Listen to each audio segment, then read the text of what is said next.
El Teatre Municipal de Roses ha acollit aquest dimarts el Dia de les Esquadres, de l'ABP de Roses, amb la presència d'autoritats, comandaments i familiars. Durant l'acte, l'inspector cap, Gabriel García, ha destacat la seguretat com a eina clau per garantir la llibertat i ha defensat una policia més digitalitzada amb l'ús de drons i intel·ligència artificial per potenciar la prevenció. La jornada ha inclòs el lliurament de distincions a agents de diversos cossos policials per actuacions destacades, així com un emotiu homenatge a l'agent jubilat Joan Rull. En la cluenda, l'alcalde de Roses, Josep Maria Martínez, ha remarcat que Roses es manté com un municipi segur malgrat l'augment de població a l'estiu i ha reclamat més recursos per afrontar el creixement.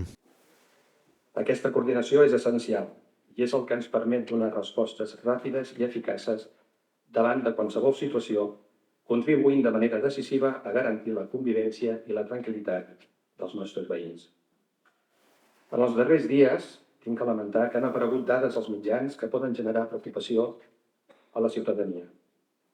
És normal que en veure titulars sobre increments de delinqüència, molts veïns i molts veïns de Roses es preguntin què està passant. Però cal posar aquestes dades en context. Som una ciutat que en temporada alta multiplica per 5 la seva població. I ja és una realitat.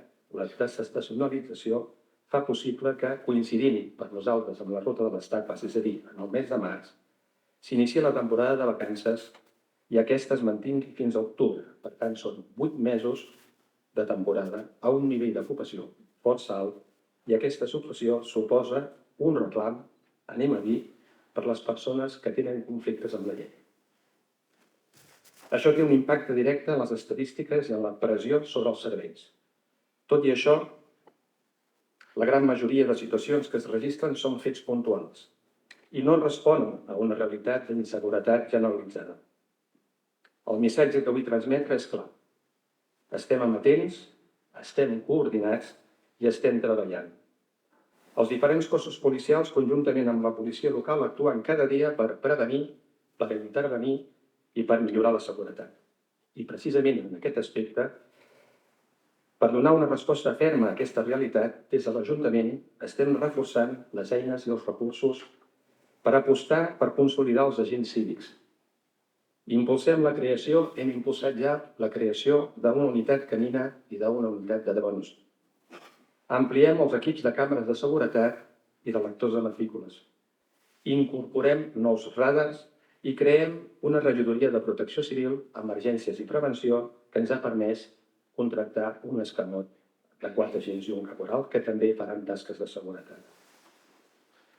Al mateix temps, continuem reclamant allò que és just i necessari, més efectius tant de Mossos d'Esquadra i Mosses d'Esquadra com de policia local, per poder donar la millor resposta possible a una realitat que canvia segons l'època de l'any. Roses és una ciutat viva, acollidora i segura.